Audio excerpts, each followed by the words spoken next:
In front of me is Xiaomi 13T Pro, and today I would like to show you how you can find all your downloads.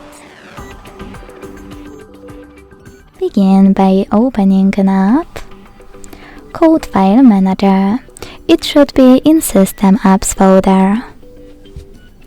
Then hit Agree, select Allow, Allow All, and finally hit Consent. Then select Storage at the bottom right corner and look for a download folder. As you can see, all of my downloaded files are here. To access one, click on it. Thanks so much for watching. If you enjoyed this video, leave a like, comment and subscribe. Bye!